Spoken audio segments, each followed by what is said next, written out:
Since the beginning of this patch, we no longer have access to stats, to augments, legends, and so on. So in this video today, I'm going to make you a tier list of all the legends and which one you want to play based on your playstyle.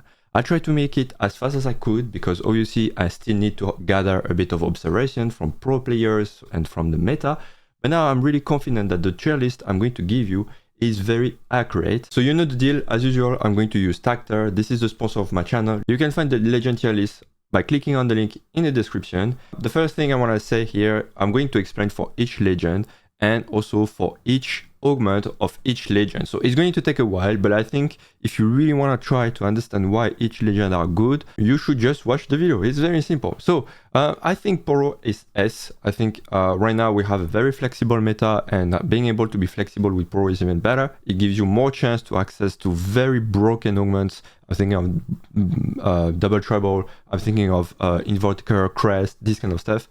So honestly, it's really good. Oriental, I do feel like we have a couple of niches which allow people to just push level 9 with a good 3-cost board. I mean 3-cost units on the board. And Earth, also because there are a couple of synergies which I think are overly broken. Then we have Orn. A lot of people, pro players, are playing Orn. It's still very reliable. Its strength is like there's no bad augment. But I do believe like you can find better than Orn regularly. Bard got nerfed, but still very good to play tempo. Caitlyn, I'm going to explain a bit later, but I think she's the perfect legend if you want to play around 3-cost reroll comps. Ezreal, just like Orn, excellent almost on every augment, except the last ones. And Veigar, honestly, Veigar, do not underestimate it. It's really strong. And then after you have the B tier, C tier, and D tier. I'm not going to spend too much time on there because I don't think you guys are interested. So Oriental. This is something I'm going to show to every single augment for each legend. I'm going to rank S as best and D as worst. All augments of each legend. I think this is important because when you pick a legend, you have to consider like which augments you'll be most interested in and which one you are probably going to reroll most of the time. So for Oriental, it's very easy. The higher the tier, so prismatic, the stronger it is. If you have triple prismatic, you can push level 9 very, very easily and make your Exodia comp. Gold augments, you can still push level 9, though sometimes it can be a bit harder. But if you have 2 silver augments when you play Oriental, you will not push level 9 because these are not good enough for you to push level 9. Instead, you will, I don't know, maybe ignore it, ignore these augments and just play normally. It's just like if you pick Oriental, you really want to have these 6 augments. Because that way you can really push level 9 and go with your Exodia comp with Ari and Belveth. Then after you have Earth. So what I really like about Earth is like you have excellent augments. Honestly, Ancient Archives 1 and 2 are excellent if you know how to have exactly things like Sorcerer, Invoker, Noxus, you know, all these paths where you know like you can cap existing comp. If you have +1 Invoker, you can really go hard into Invoker, put that on, I don't know, Lux instead of Blue Buff, for instance, or put that on Ari, very late game. This is insane. If you have Sorcerer, you can achieve 6 Sorcerers at level 7 and have insane amount of damage. If you have Noxus, you know how to play Noxus. I don't think I need to tell you that. So really, really good. Obviously, branching out, I don't like it. It's too random. Tiny grab bag, it got nerfed because it's the same as Ezreal, so I put at B tier. Most of the time you prefer to have something else. And after final grab bag, it gives much more gold than tiny grab bag because you're in a late game, so it's really useful. And this one, Earth's grab bag, I put it in S tier because it gives you spatula and it gives you champion duplicator, lesser champion duplicator. So it can really unlock you if you are playing 3-cost reroll comps. And that's why I put it in S tier, but it's kind of situational. It's not always that great. Then after you have Orn, A tier. A tier because I do believe like all the augments are great. Like as you can see, all of them are A. None of them are S in my opinion. And you have a couple of B tier. So Latent and Living Forge for me are B tier because what I really don't like about these augments is that you don't get the full value at the beginning of the game. So Living Forge, it's a before you reaching stage 4, Living Forge is exactly the same as Portable Forge, but everyone else has a prismatic, so you'll be behind in terms of power, pure power compared to other people. Latent Forge, you don't get anything before middle of stage 3, so it means that the stage 2 is hard sometimes. So that's why I feel like these two are not that great, but everything else is great. Honestly, having more items, a bit more gold there and there, and having a component anvil, so it means that it's not just like Israel when everything is random. I really like these things, so that's why I understand why many people are going for Ornn as their main legend. Now, if we talk about Caitlyn is a bit difficult. I'm gonna say there are excellent augments, and then after some of them are trash, unless you play specifically. And I think this is how you really want to use all the potential of Caitlyn. So first of all, starter kit, forget it. You will have more chance to have bad forecast units than good ones, and you will be too behind and you will never come back. I feel like this is a big bait, even if he got buffed, simply because I feel like there are 3 cost champions that are better than 4 cost champions. So that's why I feel like it's not that great.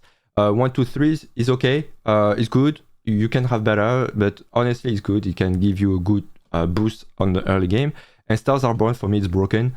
You have some broken combos. Like imagine at 2-1, you start with Galio 2, Cassiopeia 2, or Varvik 2, Samurai 2. This is just broken. Like if you have items for that, you can't lose. So I think this is way too good. And then after, the way you want to play Caitlyn is very, very simple. You want to play around 3 cost reroll comps, because you have a good early game thanks to these 2 augments. Or you have at least a good amount of gold if you don't play these units, and you still have gold, so this is good, right?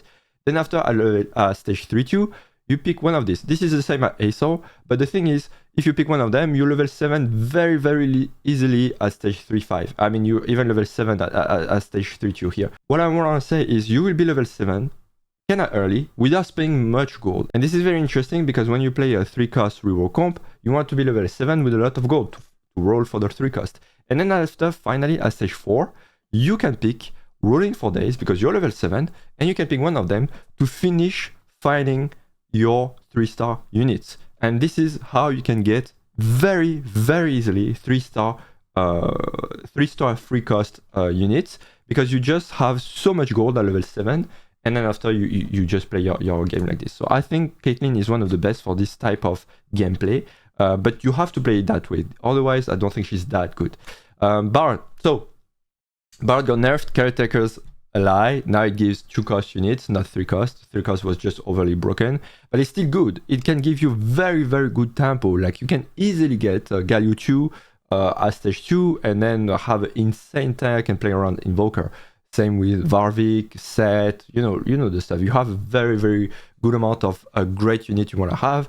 Then Caretaker's Favor, it gives you a good amount of items, so yeah, it's great. And Caretaker's Chosen got buffed, so now you get your Radiant item at level 7, so it's very easy to have an insane power spike at level 7. I like it. Then after this is the same as, if I'm correct, as Ornn, so the augments are still good. And the only downside is like the last augment is always a skip. You will never get one of these, so you cannot lose an augment choice compared to some other legends. So that's why I think it's an A tier and not B tier or S tier. Then Israel, very similar to Ornn. Everything is good. I think just this is not that great. Buried Treasure. I think this is not that great, but sometimes you still want to pick it because it will put you in good spot. These two are to avoid absolutely, and the prismatic one is really good, especially if you pick more items before, because it gives attack speed plus health, which those two just only give health and is a tiny amount, so it's not that great. So yeah, that's pretty much it. And then finally the last legend I will put at A tier is Veigar. So Veigar has very, very strong potential, but it depends on the comp you want to play. That's the only issue I have with Veigar. I feel like you want to play Veigar if you want to play Sorcerer, Invoker, Noxus, for instance. 4D die can be interesting as well. But except from that, there are some comps I feel like you would prefer to have something better. So first of all, Jade Lotus 1 is S+ now. It's very, very, very easy to choose your strongest unit. I just say it as a reminder. The unit with the most items is the strongest unit, and if you have 2 units with the same amount of items. So the way to choose your strongest unit, you have to field the unit you want as the last one. So for instance, you have Nasus with 3 items plus Azir with 3 items. It's the same with Shurima, by the way.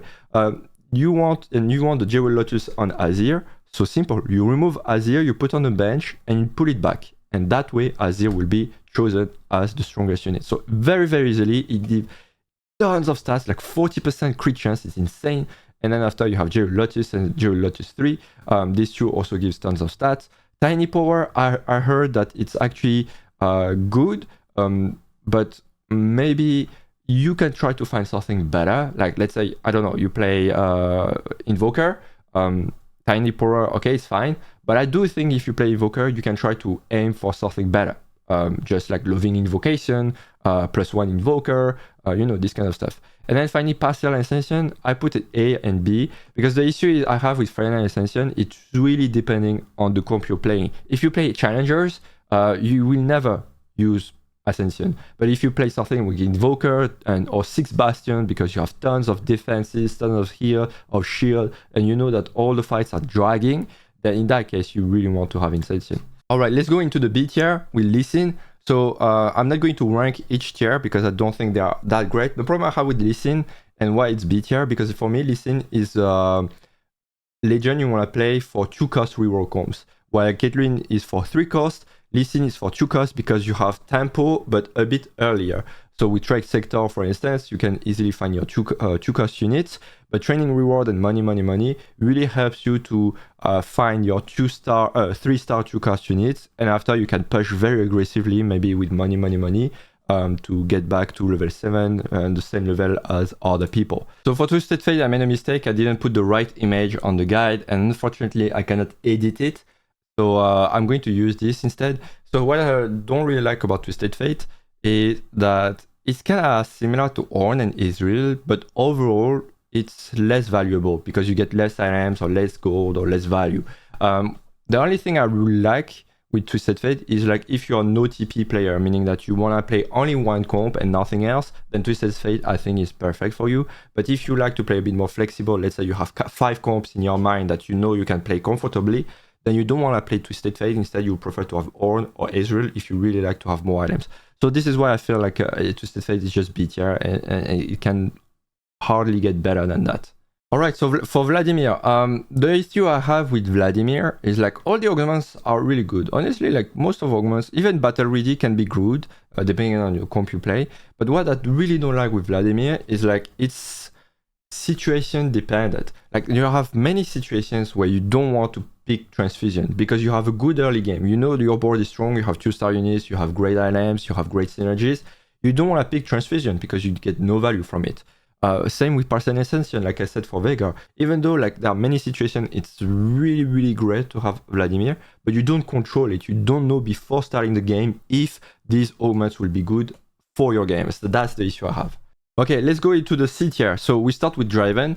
I think Draven is kind of similar to Vladimir, but even worse in the sense that you really need to have an insane early game so you can use Spoils of War and start to snowball from that. But of course, you can't decide before the game whether you have a good early game or not. That's the issue, right?